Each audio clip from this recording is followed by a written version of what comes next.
Grow your practice, grow your wealth, grow your impact. Find out how to spend less time in the dental chair and more time on the things you love. Welcome back to the Dental Wealth Podcast. Glad to have you back. Once again, we're recording from our new studio. Excited to be here. Excited for another episode. Hope you've been listening and you're enjoying the content. Like I said, I look at the numbers once a week at least, and the numbers are going through the roof, and that means you guys are enjoying it, you're sharing it.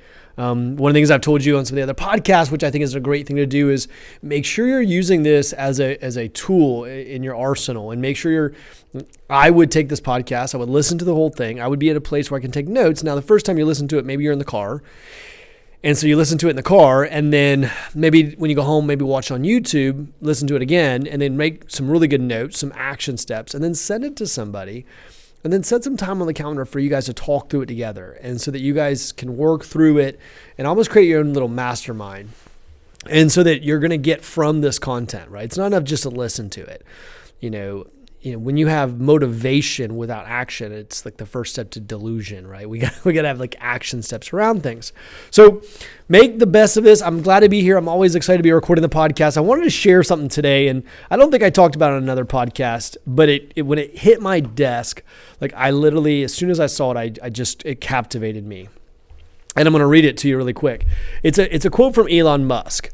And sometimes I pull on his quotes, and I tell you why. And I was sharing this last Friday with our doctors, and I love this quote because it really captivates me. And I think to myself that there was a one time at Tower Leadership where there was where somebody came push back at me, and they said, "We can't do all that. We're already doing all this stuff. Like, we can't add one more thing." And I thought, well, Elon Musk is like trying to put somebody on Mars, and he's building the most valuable car company in the world. So I think we can handle one more project. And it's like whenever I feel like my limits have been pushed, I think about things like that and think I just need to be more resourceful, and I need to get more resources around. Because let me read this quote. It's an Elon Musk quote, and this is what he said. He said, "Stop being patient and start asking yourself, how do I accomplish my 10-year plan in 6 months?" Now, first of all, the first part of that you have to unwind is you have to have a 10-year plan. You have to know where you're going. So many people don't have a 10-year plan. So I would make sure I had a 10-year plan. So what do you want to accomplish in the next 10 years? And this is personally and professionally.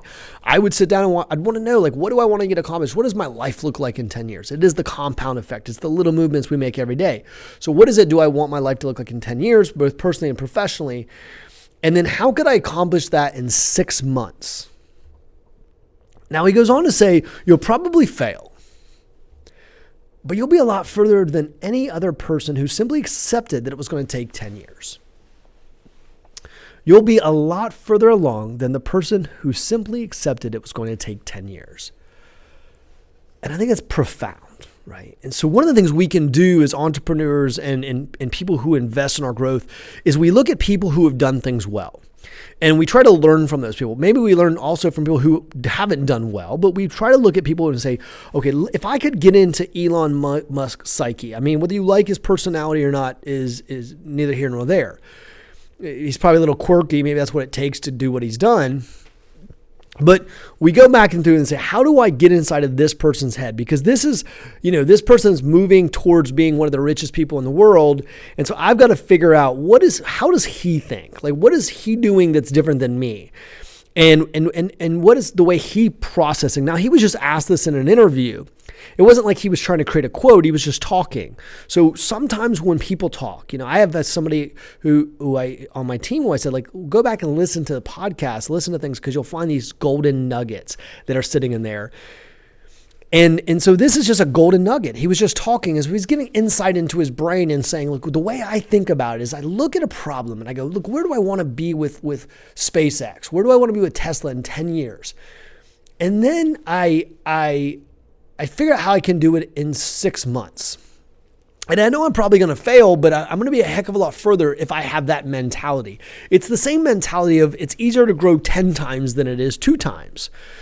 Because what happens with 2 times is that I can simply go, well, if I want to double, I would just need to add another doctor and I would need to add probably 2, 3 more ops.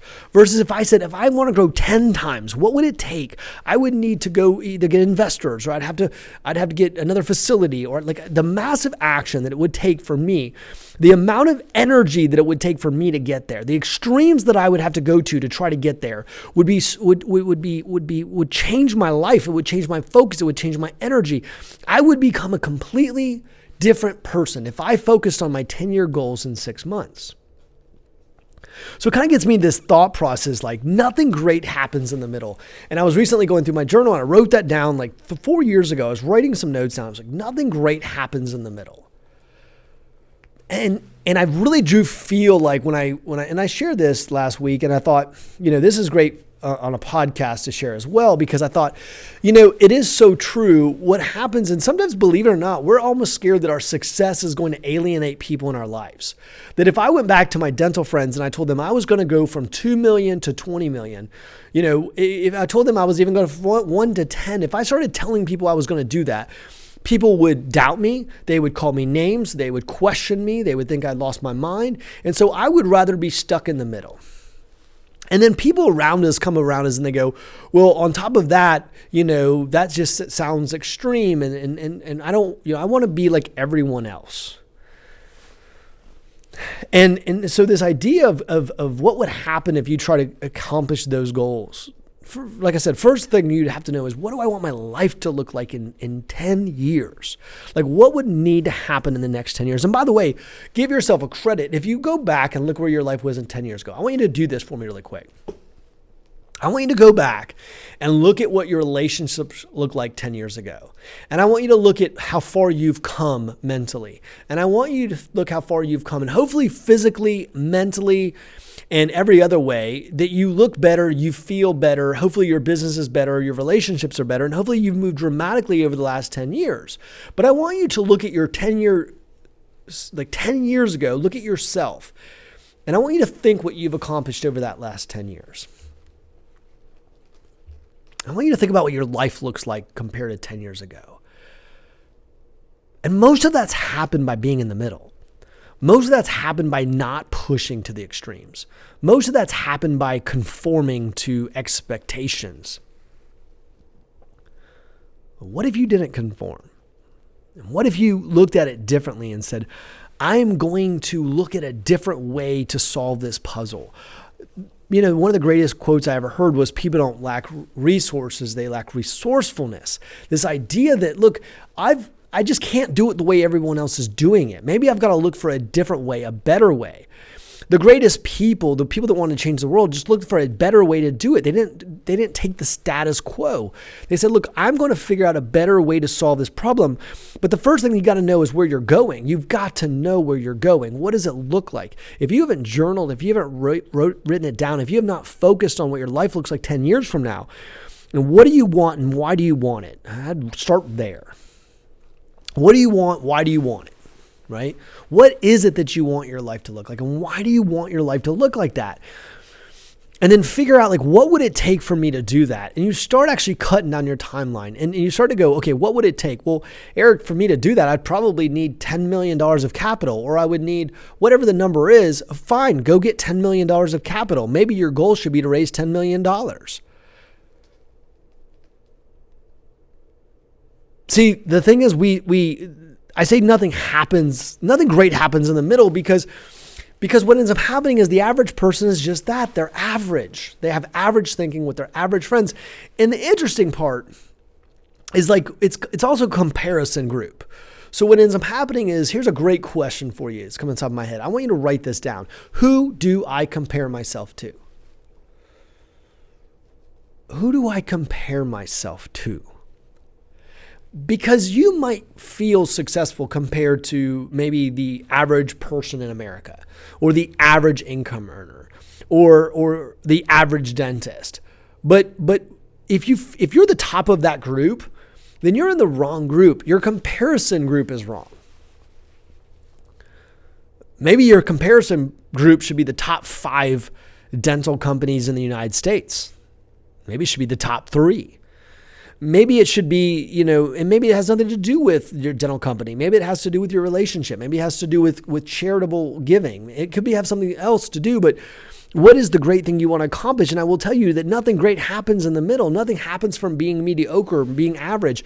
But I will promise you, the second you move from average, the second you start to move from average, the second you start to actually talk different, walk different, act different, you are going to be pushed down, beat down, questioned. People are going to call you names because people want to see people do better.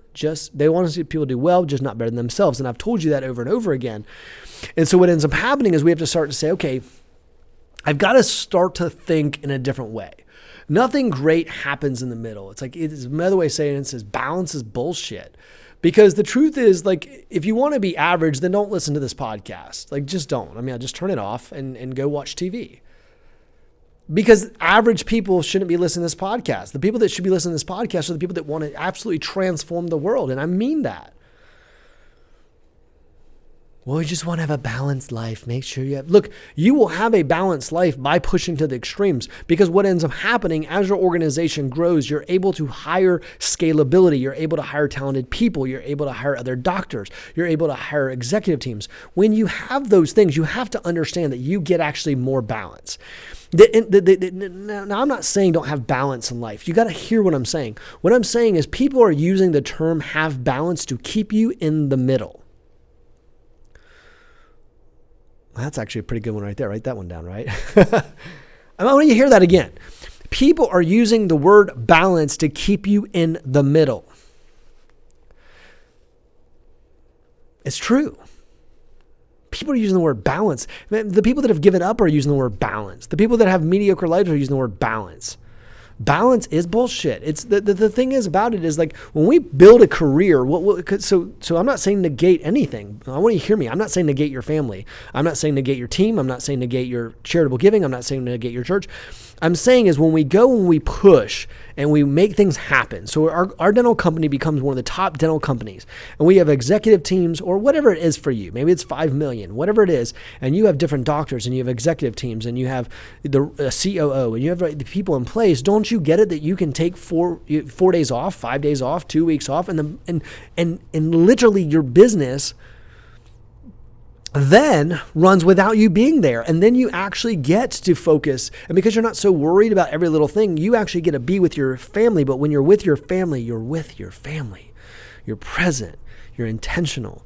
And you're building out, even that becomes, now it's like, I'm going to make sure I have the greatest family on earth. I'm going to make sure I pour into my spouse. I'm going to make, like, do you want to have an average marriage? An average relationship with God, an average relationship with your team, an average relationship? Well, Eric, I was just hoping everything would just kind of be in the middle somewhere. I think of Elon Musk, and you start to go, look, I mean, this guy is literally trying to put two of the best companies, biggest companies on the planet, and he's got a newborn. Now, that's stress, right? What is your excuse? I'm not challenging you any different than I challenge myself. I want you to know that. Nothing I'm telling you, I'm not challenging myself on, but we have to look at this and say, hey, what are my 10-year goals? And then what are my 5 years goals? What would I have to do in 5 years? And then what would I have to do in 3 years, 1 year, 12 months, 1 week? What would need to happen? What do I need to do today to get on those goals? Why do I even want that goal? And if you start actually moving the needle on those goals and you start actually thinking to yourself, man, what would I need to do to actually do this? First of all, why do I want to do it? We don't just do things for money. Please don't do that. Oh, I want this much money. That won't motivate you. It won't keep motivating you. Why do you want that much money? What's the purpose of it? Why? Why does it get you out of bed in the morning? Why does it make you pumped up? Maybe it's so that you can transform your team's lives. Maybe it's so you can transform the world. Maybe it's leaving a legacy. Whatever it is for you, why do you want to accomplish this? You got to find a compelling reason that gets you out of bed. Because to say I want to hit my 10-year goal in 6 months is to say, look, what's the compelling reason? Why do you want to hit this 10-year goal? Why does this 10-year goal so matter to you so darn much that if you accomplished it in 6 months, why would it change the lives of you and your family and everyone else you touch? Why is it so compelling? And when you know that, that'll make you move mountains. That'll make you move the things that need to be moved. And then you'll realize when you start actually going that, you'll have so much fun and so much energy, and it's so giving that you'll realize what I mean when I'm saying balance is bullshit is the fact that, look, forget balance. Let's pour our passion, our lives, our energy. Let's live passionately, emotionally, and let's go after the things we want to accomplish in this world. Balance is sitting on the couch watching TV, binging on Netflix. That's balance, right? I created this podcast because I want to see you change the world. I want to see you change your life. I want you to realize you have one of the greatest assets. I was reading through Dental Wealth. If you don't have your copy, reach out to us. I mean, I'll send you a copy of Dental Wealth on my dime because I want you to have it. I can send you an ebook version, send it to you today. Just reach out to us send an email to info@towerleadership.com and I'll send you a copy. So look, here's the thing. So I was looking at these two dental practices, and it's like this idea, and I want to read this because it has a little bit to do with this subject. And I'll tell you why it has something to do with this. And it basically compares, this example in the book compares two practices. And so what happens is practice number one is this person living in the middle.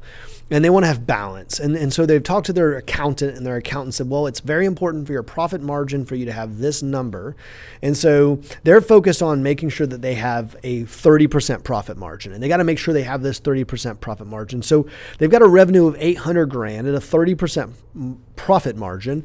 And the practice isn't growing. They're not trying to reach any crazy goal. And they're like, well, at least I've hit my profit margin of 30%. So they feel good about this, and then their CPA feels good about this. They're not really growing, and they've got their income. But practice B starts to say, I'm going to start going, I'm going to start pushing, I'm going to start building, I'm going to start creating, I'm going to start reinvesting. And so their practice is doing $1.5 million at a 25% profit margin. So practice A is $800,000 at 30%, and practice B is 1.5 at 25% profit margin. Practice A makes $240,000 a year. Practice B makes $375,000. Nothing great happens in the middle. And when you start realizing and say, my gosh, holy moly. Okay, so if I started reinvesting and started understanding what Eric was talking about the last podcast, which is capital investments, and I started to learn how to really think about my 10-year goal and think about my vision and think about where I'm driving to and think about where I'm going, and I get really in on that and why I want to do it, then I start making reinvestments. You mean to tell me, even though my profit margin goes down, if I make a reinvestment temporarily, overall my revenues go up, my profit goes up, my gross profit goes up, my overall profit goes up, because the fact that organization is growing, it's building, it's creating, and we're moving the needle, and your net worth moves up dramatically. In scenario number A, your net worth's not even moving. In scenario B, it's moving up dramatically. Now, when you go to start doing this, realize that people are going to start telling you it's not going to work, and people are going to push you down. When you start to create something amazing, I want you to hear me on this. It doesn't mean the people in your life don't love you. But think about your friends that are dentists. You want to see them do well, but just not better than you. Let's just admit it to ourselves, right? We want to see people do well, but if all of a sudden your best friend who's a dentist quadrupled their practice tomorrow, you'd be a little, you'd be like, oh, gosh, I hate that he's doing all this or she's doing all that and I'm not. So what ends up happening is there's this natural thing, but this is what I'm saying, things happen at the extremes. So what is your extreme and why do you want it? What is your extreme? I mean, last episode, we were talking about this capital investment thing. And what is your extreme and why do you want it? Why do you want to accomplish this? What would get you out of bed? And if you don't have a compelling reason why to get out of bed, that's why you won't move to the extreme. It's why you tell yourself a story, which is, I just want a balanced life. That's what you tell yourself instead of chasing your dreams, your future, your legacy, and having a life of impact. What ends up happening, you use this thing of balance and you say, well, I just want to be balanced. And so what ends up happening is you give up on all your goals and dreams and all the amazing things that you want to accomplish in this life, and you give those up and you say it's because of balance. But I would argue you never found a compelling reason why to fight. Find a compelling reason. Find a reason why you want to build this thing. Find a reason why you would want to create and take your 10-year vision and do it in 6 months. And even though you will not make it most likely, the thing is you will be a hell of a lot farther along than you would have had you had not tried to fight. And that's what I want to get across to you. You got to be a bigger thinker. People that think big, the Elon Musk of the world, the Steve Jobs of the world started off in a garage too. And the thing is, the differences is just what happened in their mentality. They moved to the extremes. They were big thinkers. They had big ideas. They had big creations. They thought different than everybody else. By the way, they didn't have more resources. They didn't have better parents. They just thought different. They thought how they had a different problem, which is that is the whole thing about abundance mindset is to go, I'm going to focus all my energy on how do I become abundant? How do I grow? How do I build? How do I create?